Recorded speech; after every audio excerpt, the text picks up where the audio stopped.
Overall, UFC 257 featured a fantastic night of fights. Not only did we have the notorious Conor McGregor making his return as he faced Dustin Poirier in one of the most anticipated rematches in UFC history, we also had Bellator star Michael Chandler making his UFC debut against Dan the Hangman Hooker. Now that it's all wrapped up, we've decided to do a brief recap of UFC 257 and take a look at the results of both the co-main and the main event. As always, if you guys enjoy this video, then please be sure to let me know by leaving a like and subscribing to our channel. Now, without further ado, let's take a look at what happened at UFC 257.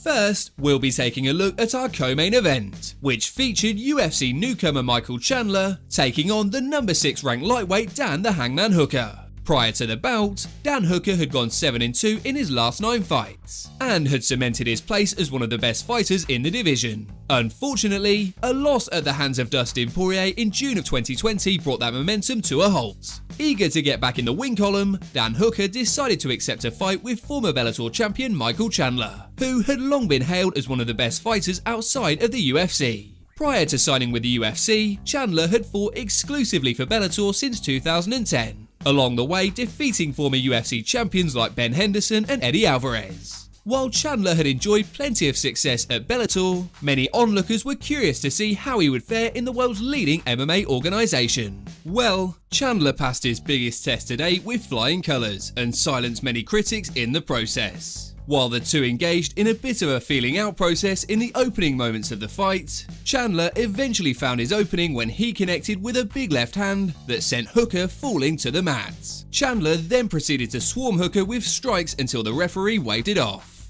earning himself a very impressive first round knockout. Now, with his first UFC win in the books, Chandler has made it clear that he's eyeing a match with either Dustin Poirier or Khabib Nurmagomedov.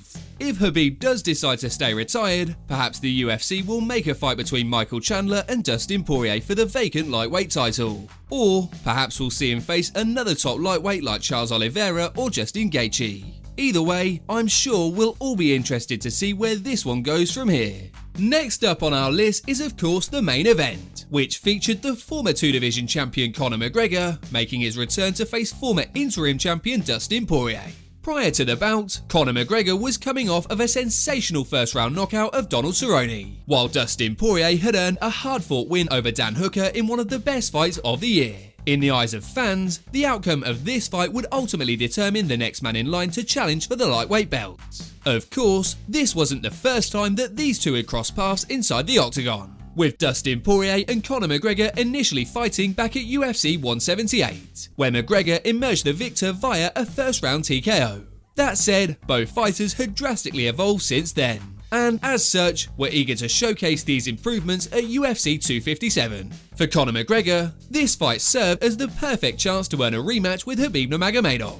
For Dustin Poirier, this was his chance to avenge a career-altering loss, while also moving himself one step nearer to securing the undisputed belt. While many fans were expecting Conor McGregor to deliver on his promise of a first-round knockout, it was Dustin Poirier who shined bright with a stunning second-round TKO.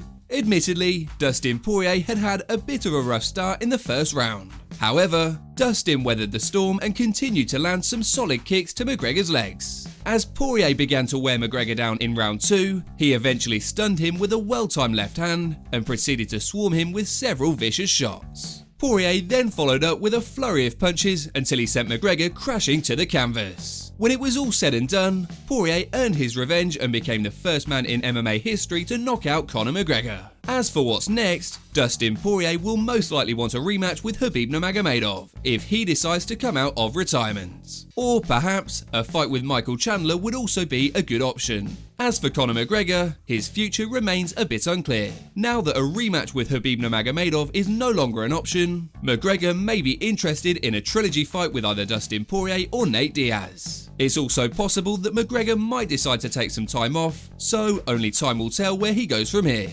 Of course, feel free to let us know what you guys thought of the results in the comment section down below, and also let us know what matches you'd like to see next. So that concludes our brief recap of UFC 257. As always, if you guys enjoyed this video, then please be sure to let me know by leaving a like and subscribing to our channel. Apart from that, thanks so much for watching, and we'll see you on the next video.